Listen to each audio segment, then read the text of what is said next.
I've been fortunate enough over the last decade to have had conversations with hundreds of entrepreneurs. My favorite two questions to ask them are why they decided to become an entrepreneur and what compelled them to launch the specific type of business they lead. I recently came across an article that stated that one of the top 8 reasons why people pursue entrepreneurship is because they want to change the world. Yet I've never had any entrepreneur tell me that this was their motivation for pursuing entrepreneurship. And then I thought about the quote by Margaret Mead: "Never doubt that a small group of thoughtful, committed citizens can change the world. Indeed, it's the only thing that ever has." I wonder how optimistic Margaret Mead would be if she could see the global state of small business today. With 2 years of struggling to survive a global pandemic, inflation, supply chain issues, labor shortages, and the fears of a recession, it's never been more challenging to run a small business. Like Margaret Mead, I see an optimistic future for the global state of small business. Because as entrepreneurs, we all share unique individual stories of resilience and the toughness to overcome the economic challenges we've each had to confront. I remember having a conversation with a friend who asked me a question I'd never been asked before. His question was, "What do you want your legacy to be when you die?" Which I thought was an incredibly morbid question to ask over lunch. As I was considering my answer to this question, I couldn't help but think about my 2 young daughters. I thought to myself, what kind of world do you want to leave for them? And this got me thinking about problems that plague our society, like poverty, unemployment, and crime. Because I solved problems by reading to find solutions, now I had to read everything I could get my hands on about the topic of poverty. And as I'm reading on the topic, I come across some data that really catches my attention. 9.3%, or 736 million, of the world's 8 billion person population live below the poverty line. Surprisingly, America is doing worse than the global average, with 11.3%, or almost 38 million of our 334 million person population living below the poverty line. Almost 90 years after the Social Security Act of 1935 was passed to combat the effects of the Great Depression, our country still spends 19% of our annual federal budget on programs to combat poverty, and the problem's only getting worse. We spend almost $28,000 per person each year to assist those in poverty. Yet people must earn less than the federal poverty level of $12,784 to qualify for this aid. So, what incentive would someone have to work if they couldn't find a job paying the minimum $28,000 per year, or $13.50 per hour, that it costs to put a roof over their head, food in their stomach, clothes on their back, and access the transportation to get to and from their job? Then I came across an article that states that all net global job creation over the past 35 years has occurred because of jobs created by businesses less than 5 years old. And I find another article that says that due to implicit bias, we all tend to hire people that look just like us. And then it occurred to me that there's a clear solution to poverty. Create more scalable businesses that can create the number of new jobs paying livable wages to eradicate poverty. And then I wondered why this hasn't already happened. My conclusion is that we haven't solved poverty because we approach the problem with the wrong attitude, so we take the wrong actions. We live in a society obsessed with business negativity, expecting failure. We talk in terms of how many businesses fail, how hard it is to get capital, and what business owners don't know. As a result, we don't give entrepreneurs clear, simple, and accessible templates, advice, and tools to launch, build, scale, and exit from their businesses. We advocate working hard and sacrificing as the path to business success, instead of working smart by executing on a proven success blueprint. We're also not investing in entrepreneurial businesses in the way they need the investment. We haven't created a powerful, repeatable business engine that any entrepreneur can use, regardless of what industry they're in. Now, I don't know with absolute certainty that entrepreneurship can solve global poverty, but how much longer can our world survive if 1 out of every 10 human beings is being denied their humanity? And since entrepreneurship is all about making something out of nothing, what better place to start the movement to eradicate poverty than the communities most disproportionately impacted by the effects of poverty? Or as the rapper Drake says, started from the bottom, now we're here. As a community, we may literally be starting from zero with limited money, resources, and privilege. But we can rally around a vision and work our way to wealth, transforming our communities along the way. If you question our ability to achieve the unimaginable, explain to me how a woman born 2 years after the end of slavery to parents who were former slaves, who was orphaned at 7 and forced to work in cotton fields, married at 14, a parent at 17, widowed at 19, a laundress and cook at 21, would become an entrepreneur in St. Louis in 1903 at the age of 36. At 37, she'd moved to Denver, remarry, and with $1.25, launch her own line of women's hair care products. In 6 years, she'd relocate to Indianapolis, employ 40,000 people in the United States, Central America, and the Caribbean. And upon her death, 14 years after launching her entrepreneurial venture, she'd become America's first self-made female millionaire. So if Madam C.J. Walker could overcome all the obstacles she had to face to succeed in entrepreneurship, why can't you? We have access to resources today our ancestors never had available to them. I was fortunate enough to be able to spend a lot of quality time with my grandfather in the last 10 years of his life before he passed at 110 years of age. My dad and mom turned 96 and 92 this past April, and I could write a novel telling you about all the sacrifices they made to make it possible for me to be the entrepreneur I am today. In 1945, when my dad turned 18, he enlisted in the Army at the end of World War II and was sent to Yokohama, Japan, where he escorted war criminals to their trials. I'm embarrassed to even tell you what privileges were afforded to me at 18 because of the sacrifices my parents and grandparents' generations made when they were 18. When my dad completed his tour in the Army, he used the GI Bill to attend Tuskegee University, where he met my mother in his freshman year. They both graduated with degrees in engineering, but were never afforded an opportunity to use their degrees. So my dad resumed his military career in the Air Force while my mother raised our family. Through my parents' sacrifice, I've been afforded a career that's allowed me to study entrepreneurship, then succeed in entrepreneurship, and finally teach entrepreneurship.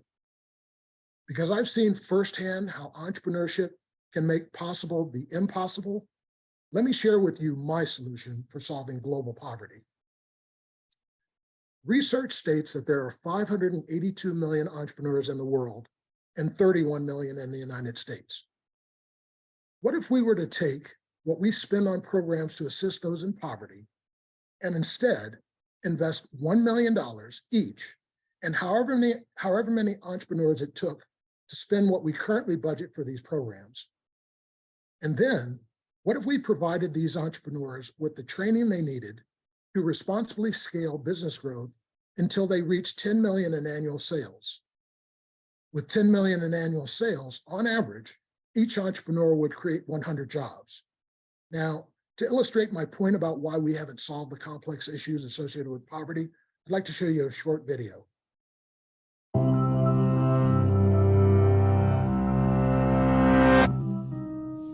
Imagine that you've been unemployed and seeking work for months. Government benefit programs have helped you cover rent, utilities, and food, but you're barely getting by. Finally, you hear back about a job application. You receive your first paycheck in months, and things seem to be turning around, but there's a catch. Your new job pays just enough to disqualify you from the benefit programs and not enough to cover the same costs. To make things worse, you have to pay for transportation to work and childcare while you're at the office. Somehow, you have less money now than when you were unemployed. Economists call this demoralizing situation the welfare trap, one of the many different poverty traps affecting millions of people around the world. Poverty traps are economic and environmental circumstances that reinforce themselves, perpetuating poverty for generations. Some poverty traps are tied to an individual's circumstances, like a lack of access to healthy food or education. Others can affect entire nations, such as cycles of corrupt government or climate change. But the cruel irony of welfare traps in particular is that they stem from the very policies designed to battle poverty. Most societies throughout history employed some strategies to help people in poverty meet basic needs. Before the 20th century, religious groups and private charities often led such initiatives. Today, these are called welfare programs, and they usually take the form of government-provided subsidies for housing, food, energy, and health care. Typically, these programs are means-tested, meaning that only people who fall below a certain income level are eligible for benefits. This policy is designed to ensure aid goes to those who need it most, but it also means people lose access as soon as they earn more than the qualification threshold, regardless of whether or not they're financially stable enough to stay there.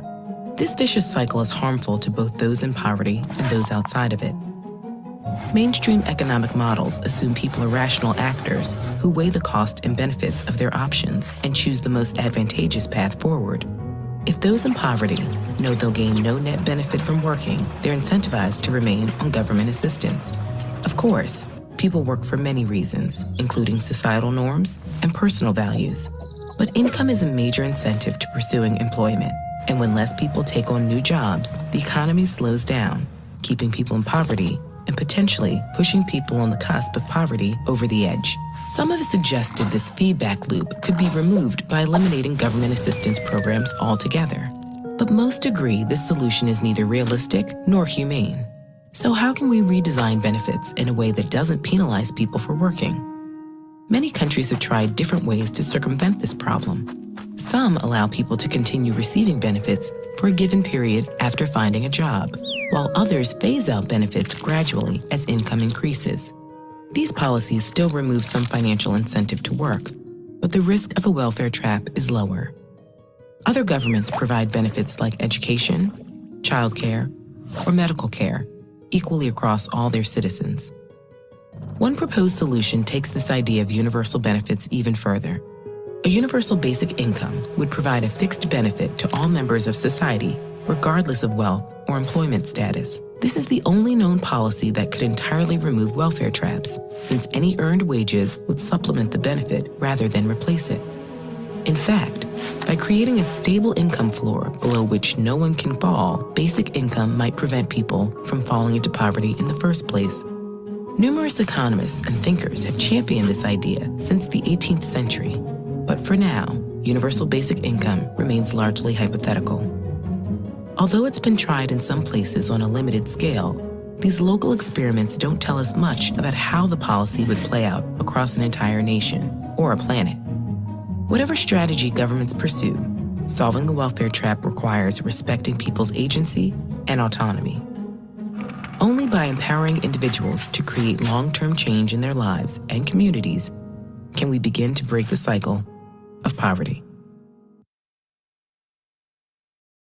Now, to eradicate global poverty, we'd need to train 7.36 million entrepreneurs, 380,000 of which would be based in the United States. In other words, it would take less than 1.4% of the world's entrepreneurial population to eradicate global poverty, or less than 1.3% in the United States. Now, I mentioned earlier reading an article that stated that we all suffer from implicit bias, which causes us to hire in our own self-image. So if the entrepreneurs we invested in came from communities disproportionately impacted by poverty, they'd have the greatest ability to impact eradicating poverty, since they'd hire people from their own communities. And I'm guessing the jobs these entrepreneurs would create would pay significantly more to get people out of poverty than what we spend to keep people in poverty. This is why Dr. Nola and I have collaborated to ensure that the Black Business Owners Group is the first to have access to Entrepreneur University on Alignable. Starting on Juneteenth, or June 19th at 7 p.m. Eastern Standard Time, Entrepreneur University is going to hold 6 consecutive weekly sessions for the Black Business Owners Group, where I'll walk you through each individual step used by successful entrepreneurs to get from launch to their desirable exit, thus allowing them to create generational wealth. So sign up for all 6 of these sessions today, and let's change the world. Now, with the time we have remaining, I'd like to field whatever questions you have about this or the previous May 30th session of Entrepreneur University. Let me just get out of share here.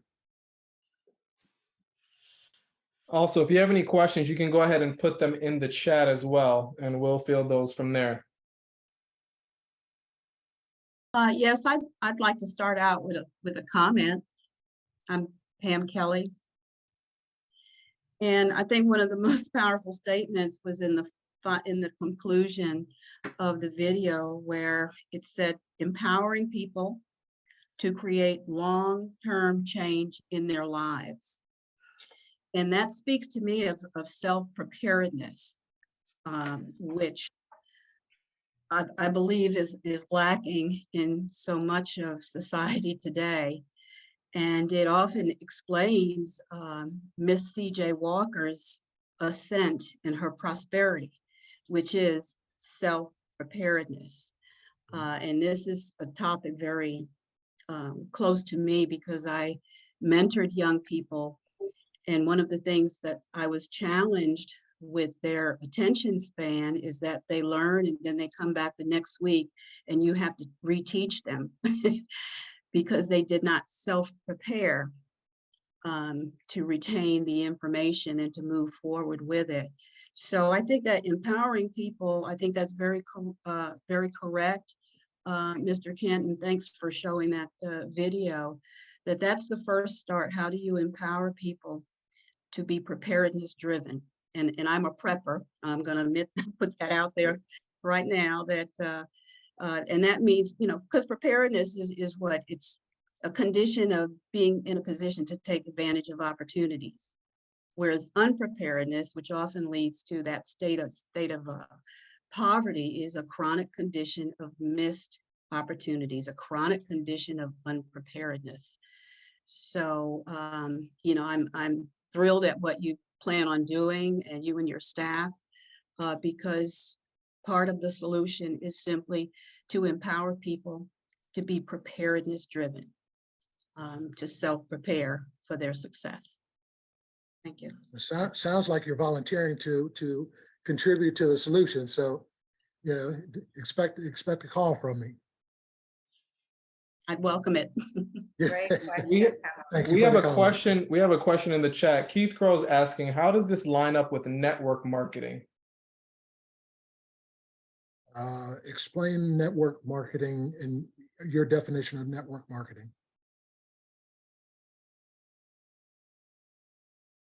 Whoever asked that question. Keith, if you could come off mute. Yeah, can you hear me? Yes. Yep. Oh, okay, great. Yeah, some stuff going on. Yeah, in regards to those who are not doing brick and mortar businesses, but who have valid and necessary products or services, what you're talking about is effective now in helping some people, those that are willing to work, to generate additional income to take care of things, but not as widespread as what you're saying. And I really didn't grasp the entire concept. So I do want to sign up for your classes, but just based on your experience, right? How does work in network marketing align with the eradication of poverty? So when you're saying network marketing, are you talking about like Amway or something like that? Absolutely, that's a prime example. They okay. Generate billions of dollars of business. Yeah, I mean, at the end of the day, it's still a business, right? Right. I as I said, I've launched more than 20 ventures, and they've not been in the same fields. I'm not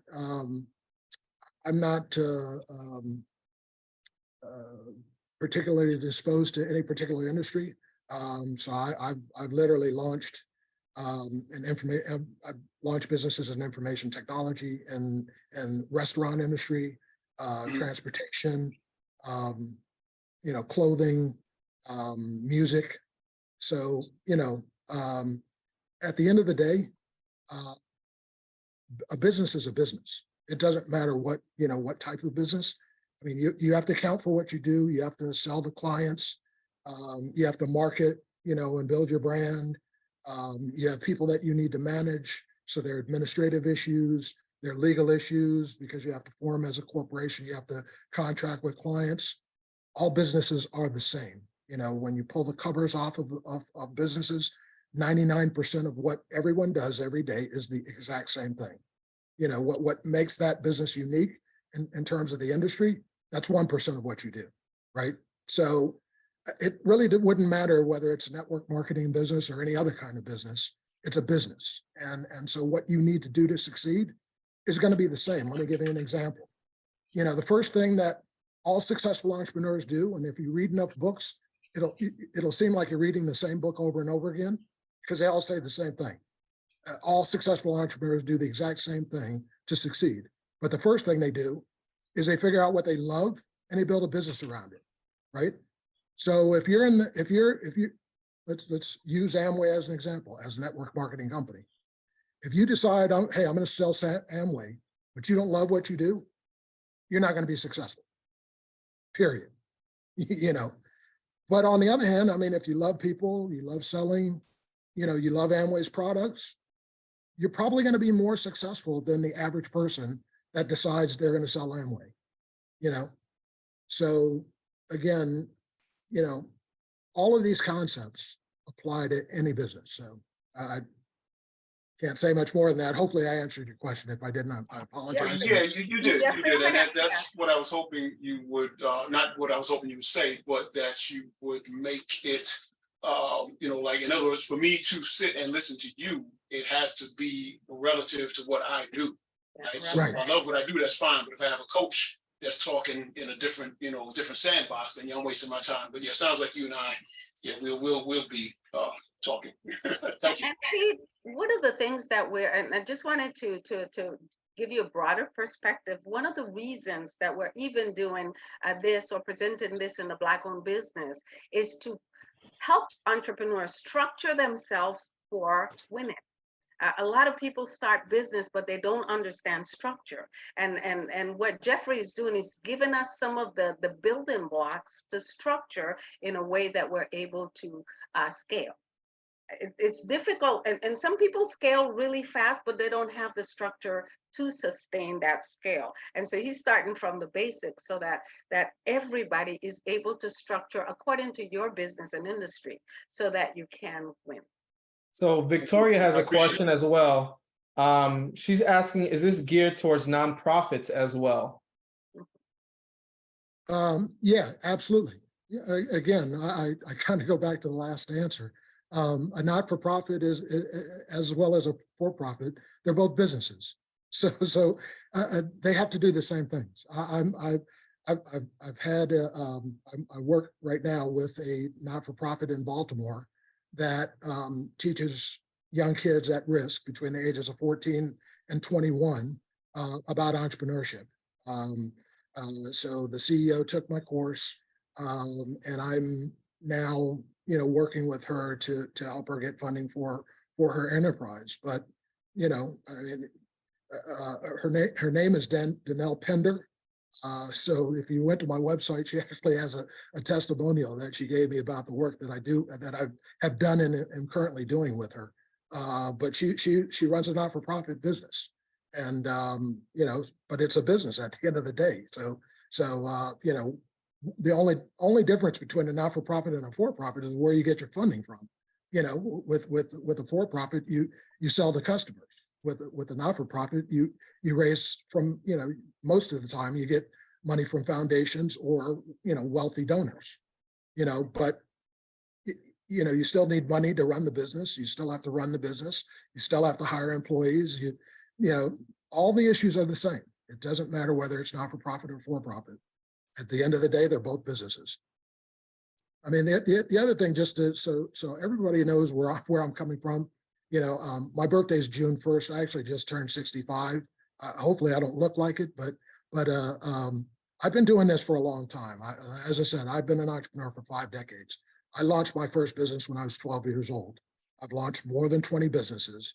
I got my MBA in entrepreneurial management from the Wharton School of Business at the University of Pennsylvania. I taught entrepreneurship at Lincoln University. So I've studied this. I've done this. I've taught this, you know. I know what entrepreneurs need to learn to scale exponential business growth. And I know what you would learn in a formal educational program, that's garbage, right? Because a lot of stuff you learn in school can't be applied in real life, right? So if I don't watch a ton of movies, but there was a movie that came out back in the 1980s called Back to School with Rodney Dangerfield. So if any of you saw it, and if you haven't seen it, go see it. There's a particular scene in there. So Rodney Dangerfield is a construction business owner, very wealthy, but his son gets into college.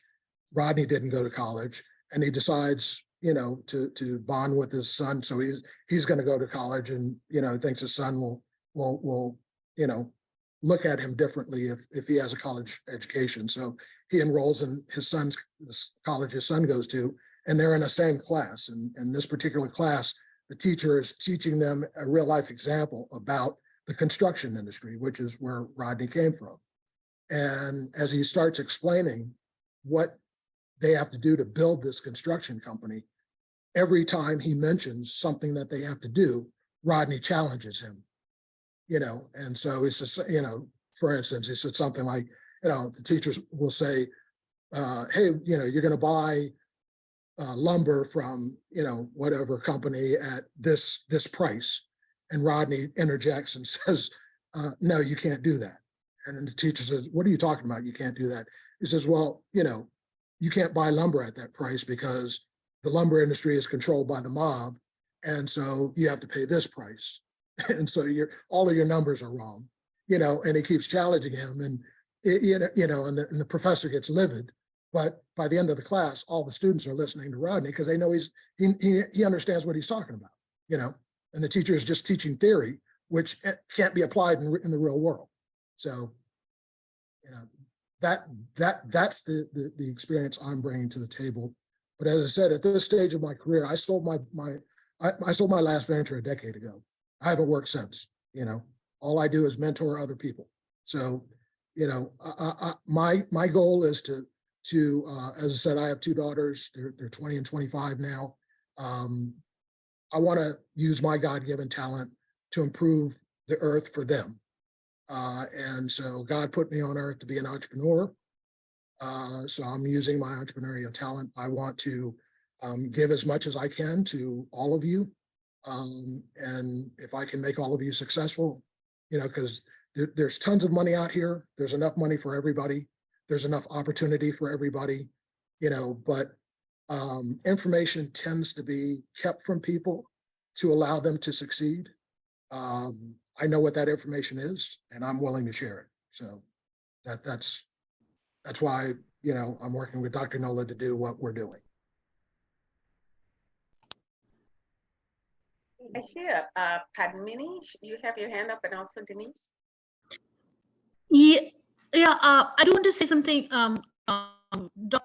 Noel and Jeffrey, is that because I was not making any distinction between for-profit and non-profit, because anybody that walked in, I was like, okay, you cannot afford it, I can do this, I can do that, I can do that. But then I saw like what was happening, that in certain things that I am doing, I'm completely changing a person's life, and in no way the $100. We're having trouble hearing you, Padmini. I don't know if it's your connection, but it's kind of. Okay. I'm having internet problems. Padmini, can you put your question in the chat, please? Actually, I don't have a question. It was the comment. Sorry. Okay. I don't have a question. So, Padmini, while you look at your connection, we'll have Denise. Denise, you had a question? Yes, I sure did. And good evening. Just for Jeffrey there, actually, I saw the lovely photos of your two daughters. I just was curious if they had picked up the entrepreneurial spirit too, if they're business owners or on a journey towards that as well, or are they kind of more so employees right now, and maybe later on they're going to start their own business? I don't know. So my quick answer would be that, they're not entrepreneurs right today, but I actually, as I'm thinking about it, and to answer your question, I do think they've picked up the bug. So my 25-year-old is an actress. So she studied at the Actors Studio at Pace University in New York, graduated during COVID in 2020. So she wants to be an actress. She's actually done quite a bit of stuff. But when she in between gigs, she pet sits, and she's actually built a pretty robust pet sitting business, kind of on the side. So I would venture to say that that's from having picked up my entrepreneurial spirit. And then my youngest is she just finished her junior year of college, so she's studying architecture at Temple University. And so, I mean, chances are she'll start her career working for someone else, but I mean, she could decide she wants to start her own architectural firm. So, we'll kind of see. Yeah, that's wonderful, lovely. A question also, Jeffrey, you talked about, and I'm trying to think about what specifically you were talking about, and it just escaped my mind. But one of the things that I wanted to bring up and to dovetail on that particular point, and as soon as it comes back, I'll bring it up, is Okay. is resilience, for entrepreneurs. We're talking about some of the things that entrepreneurs are lacking.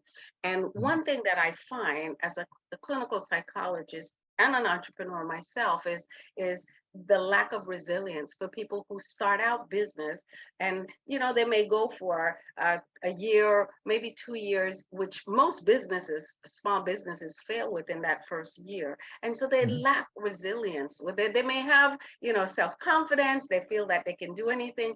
The problem with not having resilience is that inability to bounce back. And Right. so is that something that Entrepreneur University will cover? Talking about resilience, what is resilience? How do we attain resilience for people who give up?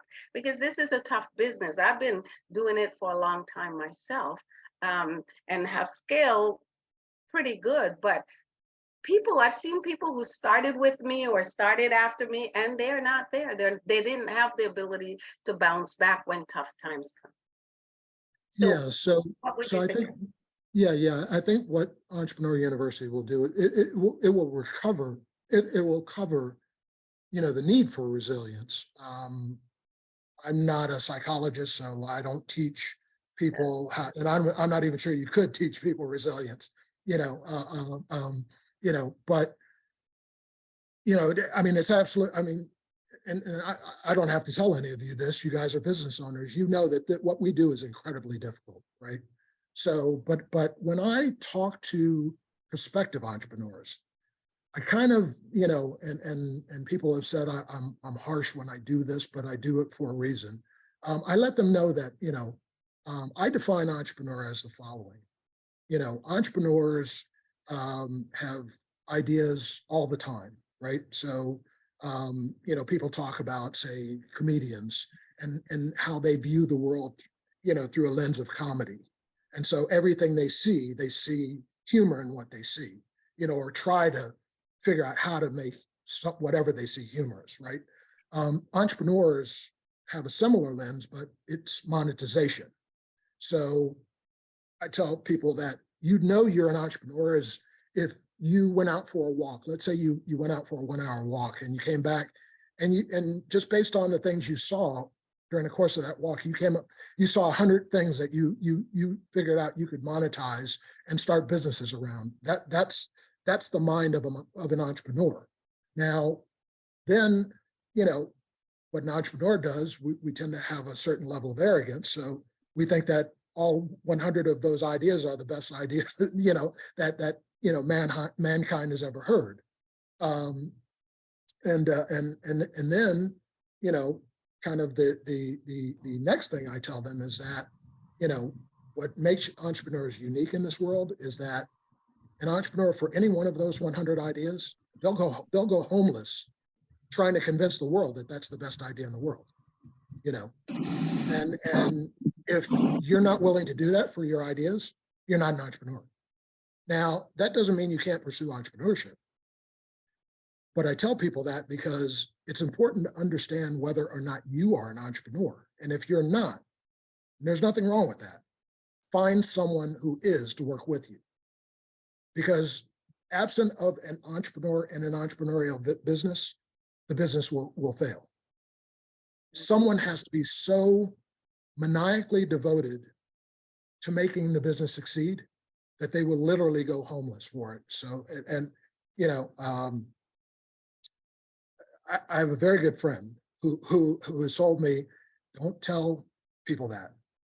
Don't tell women that particularly, because women aren't going homeless for a business. And I'm like, well, I can give you plenty of examples that counter that. Kathy Hughes is one, the owner of Radio One. You know, she's got the largest radio network that's black owned in the world.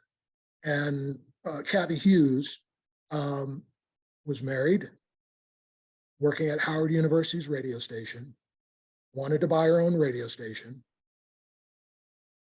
ended up getting divorced, you know, as a result of, you know, just the stress of trying to be an entrepreneur.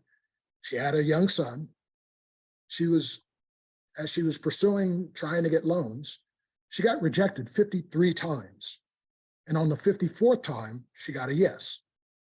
Got her loan, started her business, and then fell under hard times because usually for the first 2 to 3 years, you don't make money. And she lost her home. She's got a young son, she's divorced, you know, and you know, she doesn't have a job at Howard anymore. And but she's got this business. So she actually lives in the radio station for a considerably long period of time, you know, with her son, you know, to make this thing work. And now this woman has probably more than 100 radio stations around the world, and she's worth several $100 million, you know. But had she not been willing to go homeless, you know, for that idea, we wouldn't be talking about Radio One today, you know. So, you know, I don't know whether there's anything I can do to train an adult about resilience. That's probably something that they needed to have gotten as a child from their parents. There are things that we can do in training. Rather, is building resilience. Right. Although that is true, it's just how what we've seen is that people who are resilient will bounce back from something like what Kathy bounced back from, and people who don't, they fail and they just get out. And right. So right. Well, but entrepreneurship is, you know, it's. So when I started my career, and I started my career in corporate America with Xerox and AT&T, and I had to learn, I was in sales, and I had to learn, I basically had to eliminate the word no from my vocabulary. I realized I would not be successful as long as I retained that word no. So I changed that word into not today, right? So, you know, you might tell me no today, but I'm going to come back tomorrow. And I'm just going to keep coming back until you say yes. And entrepreneurship is the exact same way. You know, it's a series of failures until you succeed. What you want to do, because you are going to fail, right? I've mentioned I've started 20 ventures. I failed at 19 of them, you know, but the 20th one was huge. But the thing is, I never failed the same way twice. I failed and I learned. And then I failed again in a different way and I learned. And then I failed a different way and I learned. You know, but eventually I'd failed so many times in so many different ways that I'd learned all the ways to fail. So now I knew how to succeed, right? And that's what entrepreneurship is. You know, the probability that, you know, people talk about overnight successes, there's no such thing, right? What, you know, people don't talk about you until you're successful. They don't talk about, no one wants to talk to you when you're struggling. And so when you hear about these overnight successes, when you actually dive into the stories, you realize, you know, there was 20 years of toil and struggle where no one wanted to talk to them that led to their, you know, by the time you heard about them, all of a sudden, you know, they were this hugely successful person.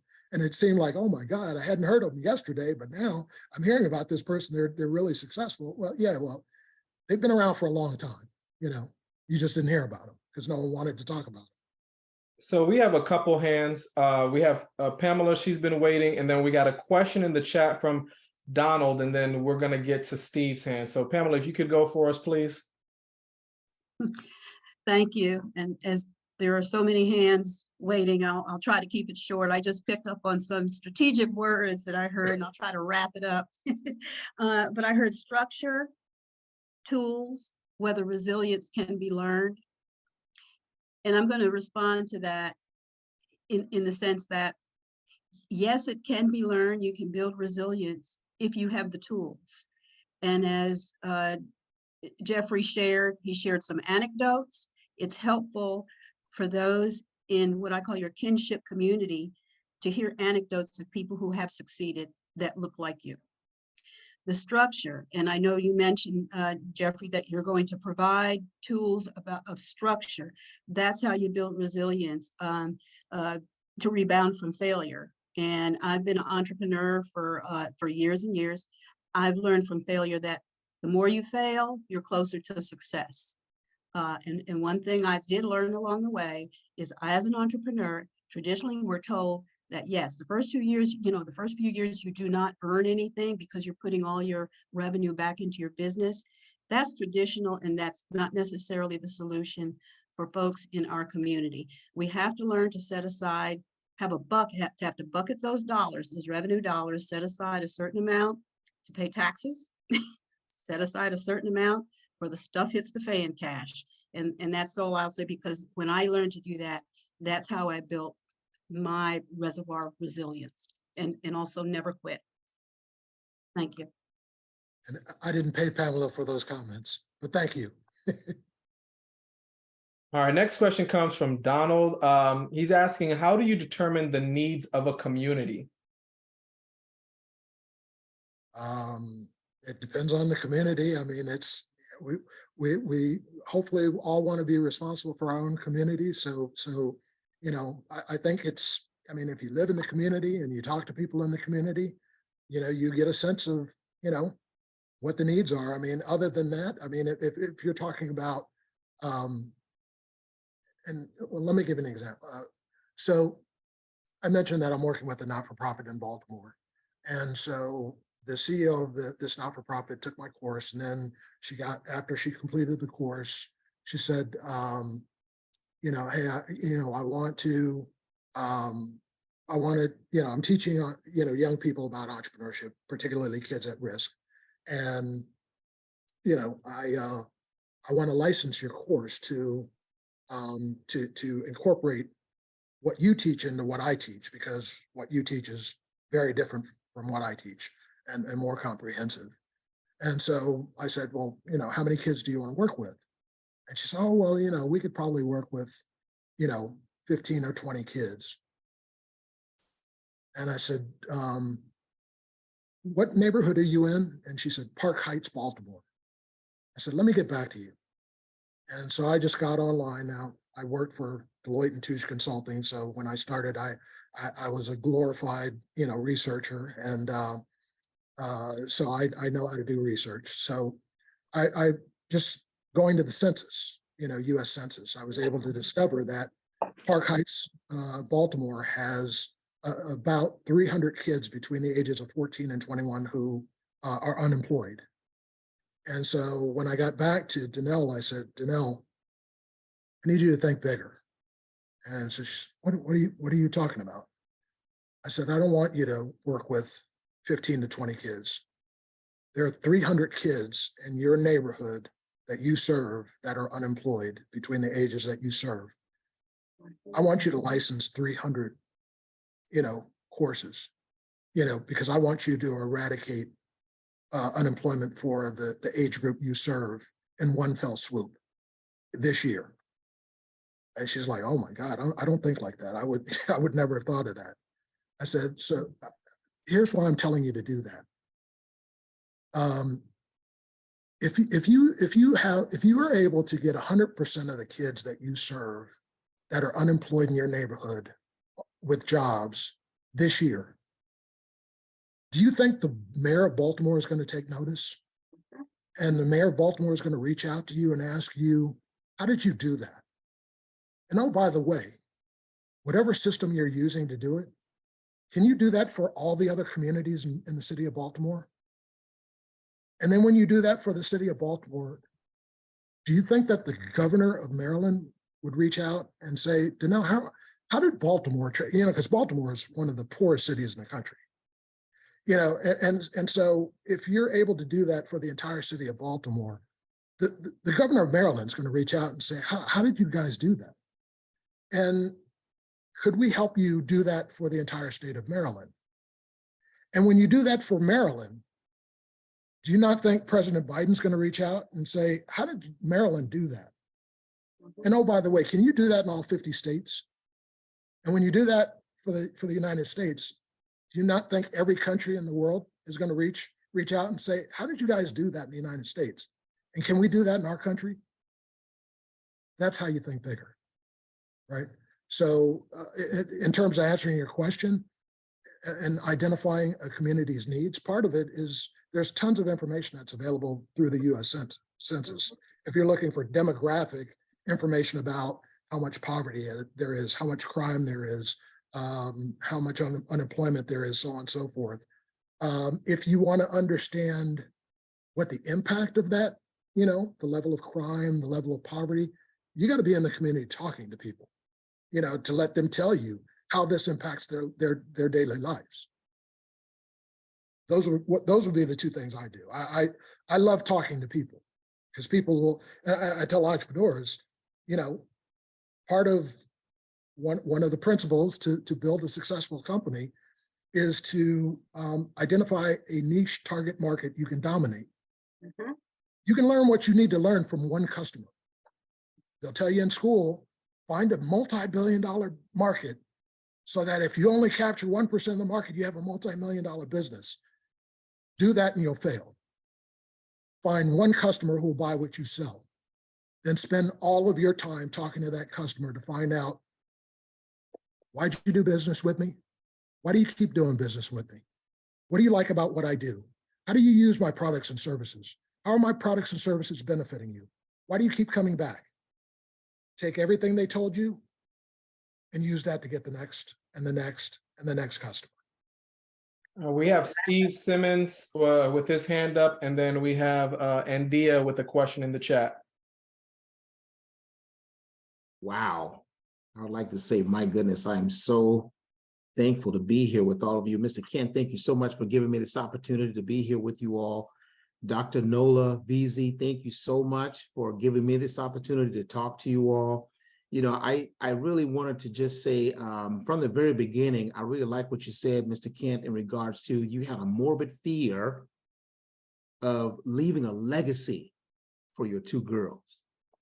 That's something that's very important to us when it comes to the African-American community. We need to think outside the box. We always go to the 9 to 5. We're always constantly going to the 9 to 5. Think outside the box. How can I leave a legacy for my family? That was a beautiful statement that you made, how vital that is for us to bring that to fruition. Here's another point I just wanted to just mention. When you talked about entrepreneurship and how vital it is for us to be entrepreneurs, business owners.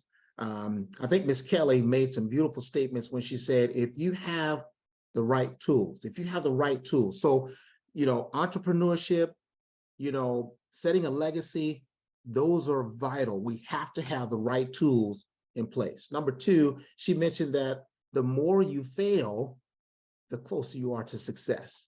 Mhm. That's a powerful statement. The more you fail, the closer you are to success. So I label an entrepreneur as being, as you mentioned briefly, you have the mindset of getting it done, no matter what. Prime example, look at all of these people who are here right now, 26 people on this call, and the purpose of them being here is to be a winner.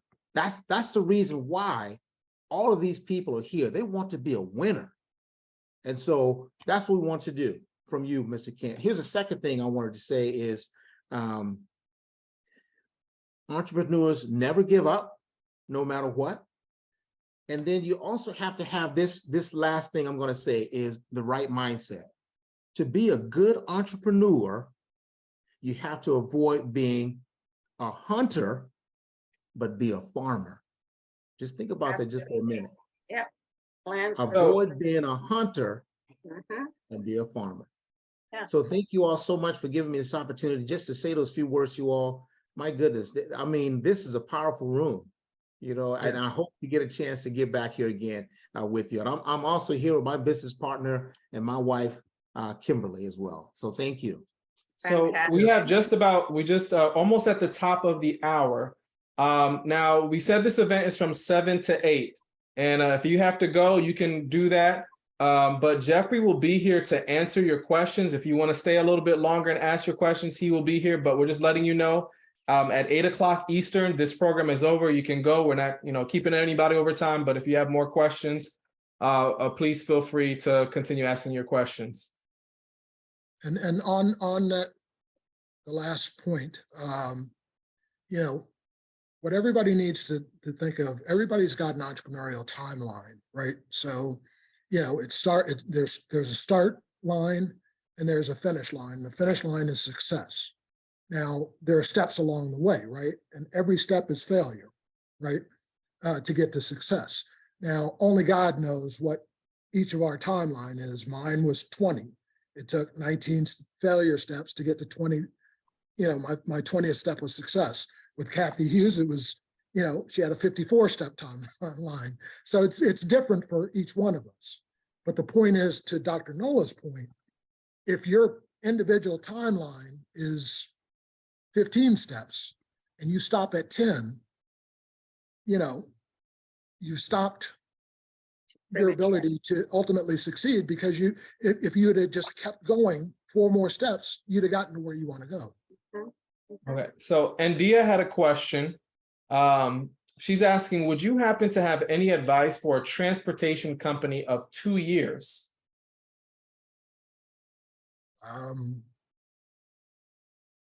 My advice would be sign up for the remaining 6 sessions of Entrepreneur University. And as I said, what I'm doing through Entrepreneur University, it's, think of us, think of me as I make a great dish. I make, I have a great, I make a great lasagna, right? And you've tasted my lasagna and you're like, man, that is really good. I would love to learn how to make lasagna the way you make it. All right. Well, Entrepreneur University is where I'm going to share my lasagna recipe with you. But you're never going to make it as good as me unless, 1, you have my recipe, and then 2, you try to make it over and over and over again, right? And eventually, with enough practice, you may get as good as me. You actually might exceed me in how good the lasagna tastes, right? But I've got to give you the formula, and then, I've got to kind of walk you through a learning process where we try and fail over time to ultimately get you to where each of you individually needs to succeed. So Entrepreneur University, as I said, I'm sharing the formula with you. I want each of you to learn how to, when you get really good at this, I use the term, great entrepreneurs take the science of entrepreneurship and elevate it into an art form. I need to transform all of you into artists, but it starts with me giving you, the recipe first. So, my suggestion would be to attend Entrepreneur University, all the sessions, learn as much as you can from those sessions. And then, when after going through those sessions, you're more than likely going to have some really specific questions about your business. And I'm more than happy to address those with you one-on-one. And just as a side note, the Black business owners, we have a number of resources and people, this being one of them, The reason I created this platform is so that you can help each other and you can take advantage of the resources such as Jeffrey Kent and others who are on this platform. You have some fabulous people on here who have answers, and if you need something other than what Jeffrey's provided, we also have resources that you can use. All right, we have Kimberly with her hand up. Yes, thank you so much. This is really great information. Thank you. So my question is, and I totally agree, entrepreneurship is so important in terms of leaving a legacy, improving our communities, because a job is great. You know, a job provides for our needs, but really when we're working a job, we're building someone else's wealth. We're not building our own wealth, and we're not creating a legacy that we can leave behind. Our children can't inherit our job, and probably they don't want to. So when it comes to entrepreneurship and creating a legacy and building wealth, in this country, the idea is like what we're trained to think, the mindset is go to college, get a good education, which is great, get a good job. That's the mindset. That's how people view success in this country. So in terms of disrupting that mindset among the young, helping them to see the possibilities, there is something bigger. They could create something big. They could do something really great. It's like, how do we get that across? How do we educate them and help them to see the value in that? Yeah, I mean, some of it is you know, us just getting out into the community and finding events where, you know, like career days where you just show up and let these kids see that, you know, there are other alternatives other than, you know, sports, entertainment, or selling drugs, right? You know, because that's what they see, you know, because those are the people who, you know, are in the community, right? You know, enough of us who, you know, are doctors and lawyers and business people, and, you know, we don't go back, you know, so these kids don't see that, you know, there are other things you can do, you know, and make as much, if not more money, and for a longer period of time than you for all these other things, right?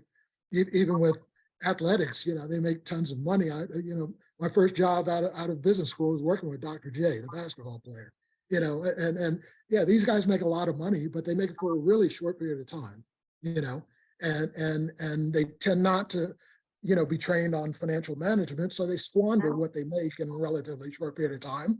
And they're back in the community working at McDonald's, right?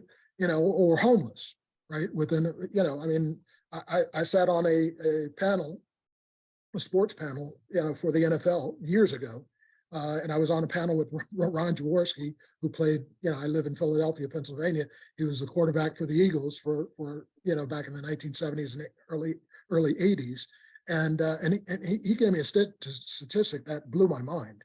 You know, he basically said, you know, the average NFL career lasts 2.3 years, you know, and you don't get a pension unless you're in the league for 4 years.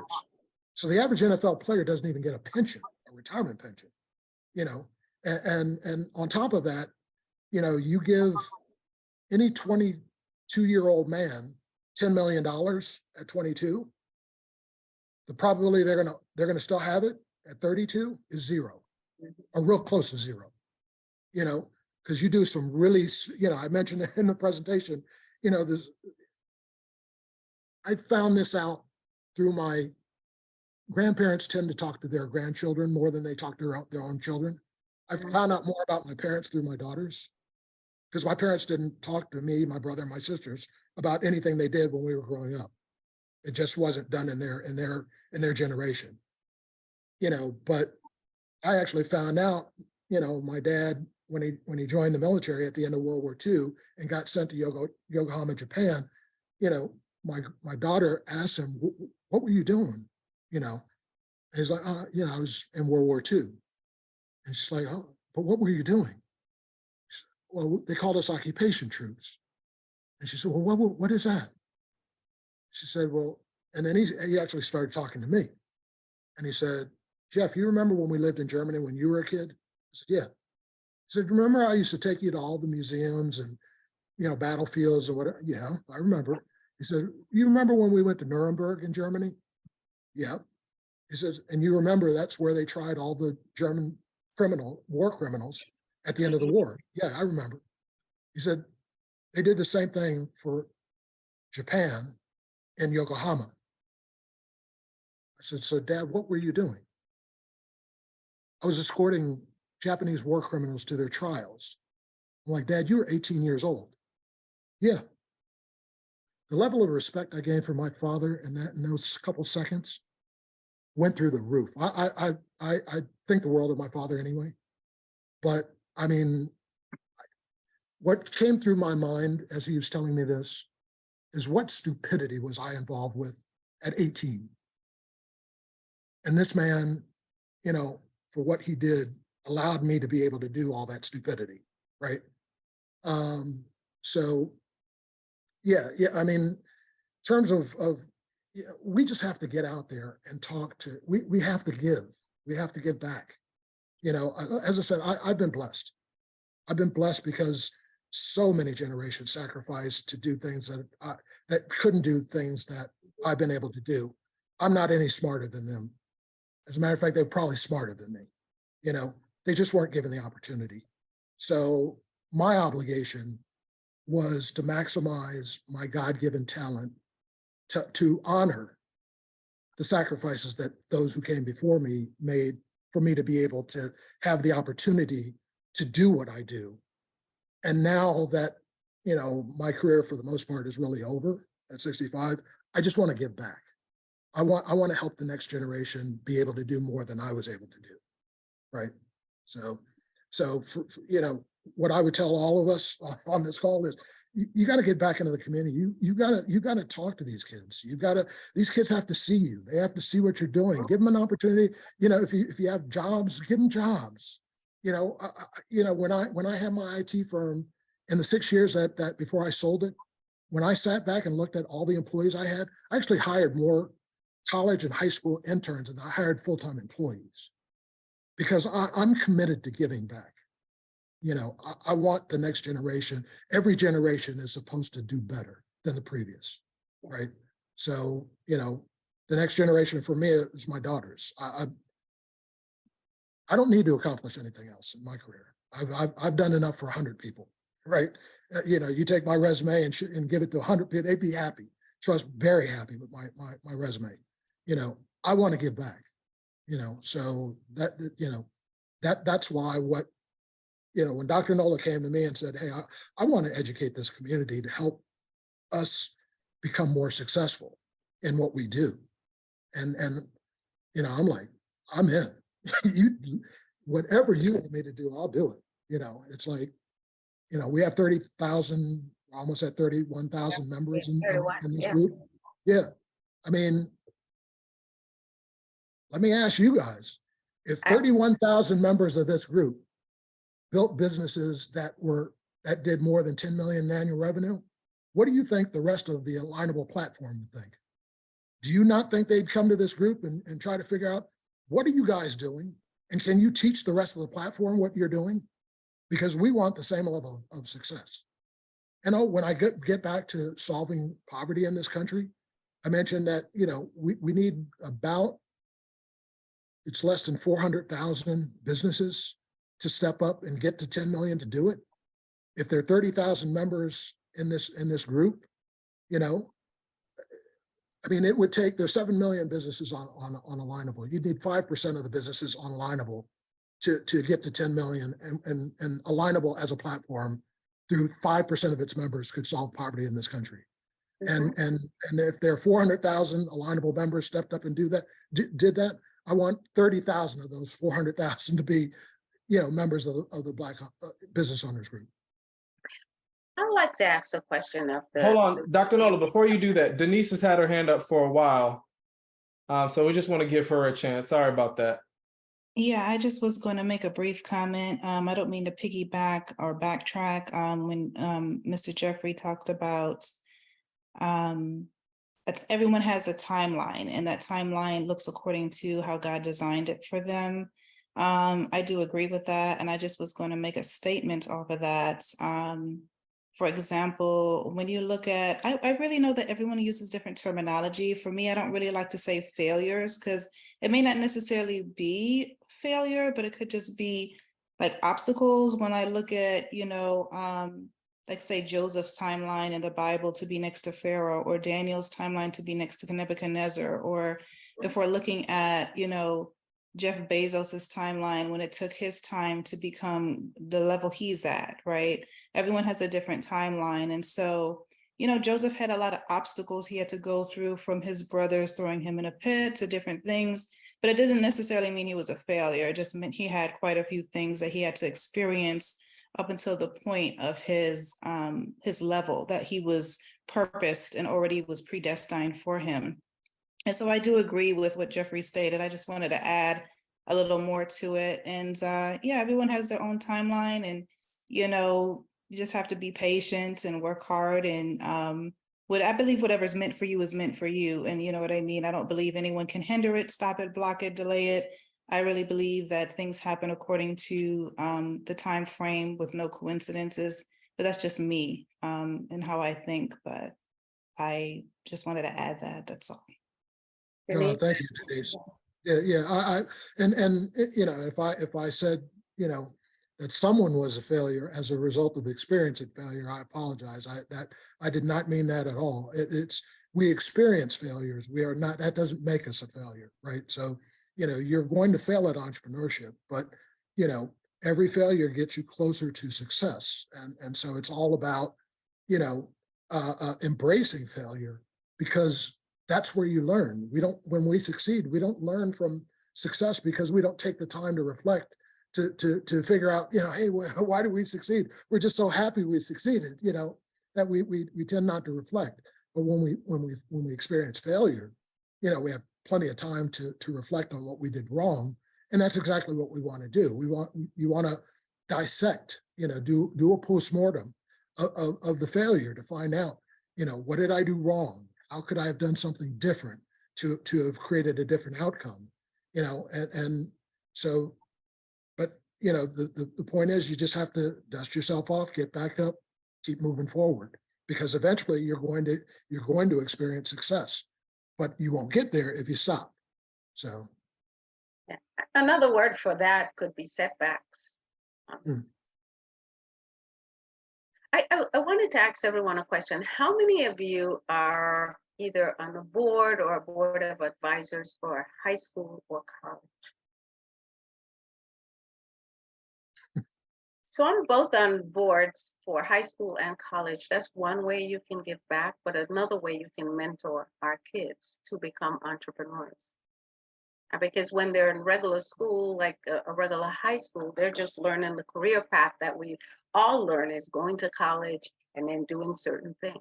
But entrepreneurship is something that we can teach, and we don't have to be in that position necessarily, but just being on the board so that you are able to influence what's happening both in high school or in college. And there are plenty of boards that are available to us as regular people in the community or as business people to help.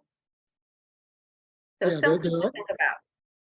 Yeah, there are also organizations that you can reach out to see if they need help or volunteers or whatever. There's, you know, I found out, you know, when I was running my last business, about an organization called the Network for Teaching Entrepreneurship, or NIFTY, which is a global organization that teaches entrepreneurship to high school, you know, students.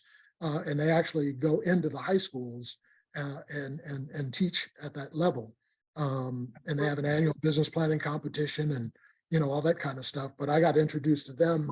You know, I had never heard of them before. But then, you know, when I was in high school, I participated in junior achievement, you know.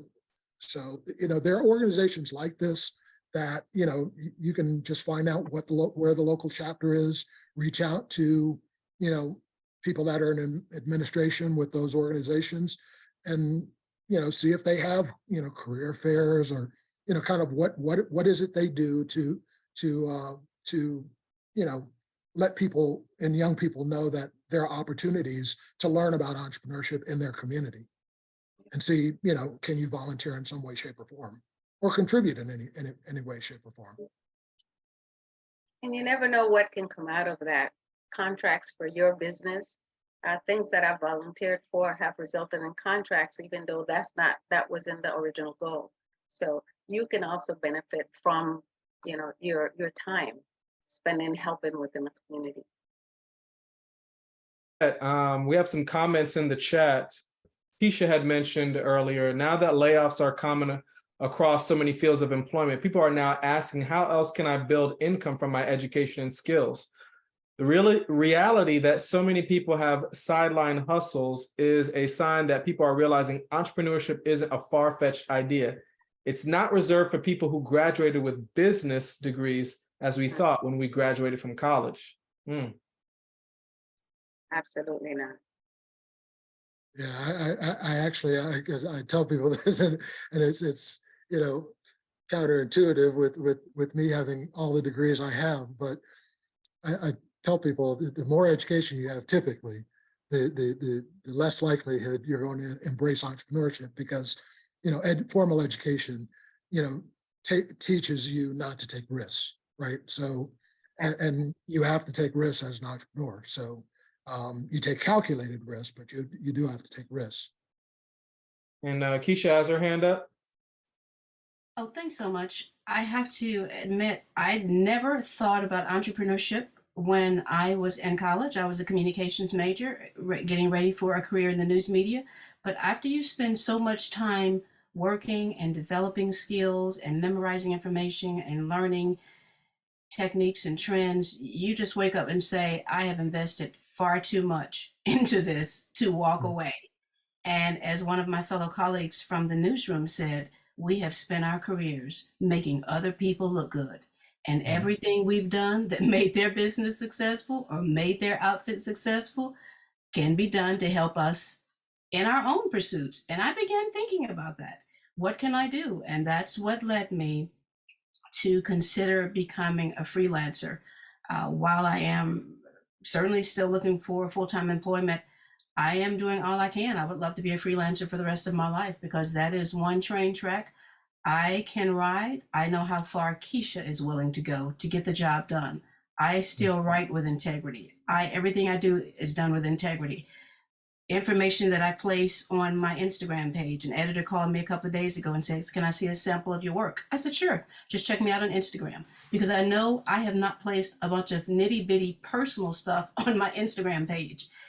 It's all the kind of work that a prospective editor would look for when he thinks, can I hire her from my publication? And I didn't have to take the time and put together a portfolio, because I was strategic about what I put on my Instagram page, with the thought of prospective editors, those people who are most likely to hire me. But yes, people are mid-career now, and they just don't want to lose everything they've invested in their own education. And so you ask yourself, what about me? Why not me, an entrepreneur? It may take a while. I don't know how large it will grow to, but why would I not try to invest more in myself and setting aside a future for myself? Yep. So I just want to say this real quick. Some people have been asking in the chat about the 6-week series. It will start next Monday, June 19th. The link to register will be available later this week, so be looking out for that. I have put a link in the chat for if you want to watch the replay. You can go in the chat and find that, and I'll continue posting them. If you want to download the checklist on how to scale exponential growth, it's free information. That link is in the chat as well as a link to schedule a free consultation. And so all of that information will be in the chat. And if you have any questions, feel free to reach out to us. But Jeffrey, you're going to say something? I forgot now. Oh. Got to remember my age. So it's in the mind, not the mind. So I just want to thank everybody, though, for coming, for staying, for spending your time learning, because that's how you're going to grow. Nobody can do it for you. You have to do it for yourself. The resources are here on this platform, and there's so many. Having Jeff come on and helping people with entrepreneurship, having others who have the background, the talent, it's here. All you have to do is come and eat. The food is available. Yeah, and to Dr. Nola's point, I mean, I want to thank everyone for coming out tonight I know evenings are a tough time to get people out, so I appreciate that. But as much as I'm willing to give, part of what makes this whole thing so powerful is, it's all of our ability to contribute to each other. So it's you're part of a community now, and so we need to be reaching out to each other, and just because you're here as an observer doesn't mean you can't help someone else in the community who might need help. So